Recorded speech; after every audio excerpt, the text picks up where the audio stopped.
Good evening and welcome to the Financial Week. I'm Herman Green.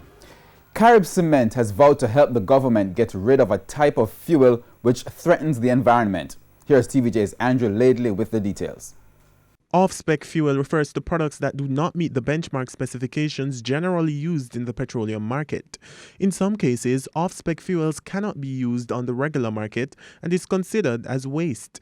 General Manager at Carib Cement, Peter Donkersloot, says his factory can neutralize the environmental hazard of off-spec fuels. There is an off-spec fuel in the country that we are looking to solve, and we're looking to generate that it's an environmental liability, and we're willing to receive that fuel and clear it out in our system. That is one of the problems that the government has right now. Mr. Donkersloot explained that the cement factory has the machinery to dispose the unwanted fuel without breaching environmental standards. The kiln burns at 100, 1,000 or 1,300 degrees Celsius, 1,400 degrees Celsius, and it's the most environmental friendly way to dispose most of the environmental liabilities that the country can have. Carib Cement Company also started a pilot project this month to rid the island of old tires.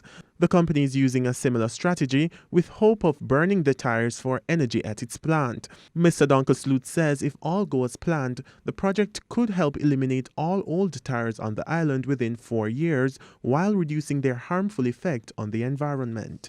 Andrew Laidley, TVJ News. We go down to currency trading. Today ended with the US dollar selling for $135.45. The Canadian closed at $100.98. The pound sterling is now at $161.24, while the euro ended the day at $148.63.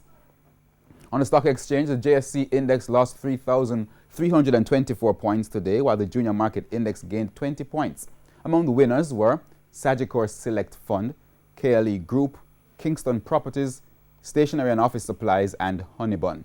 On the losing side were Jamaica Stock Exchange, The Lab, Jamaican Teas, Jetcon Corporation, and Cygnus Credit Investment USD shares.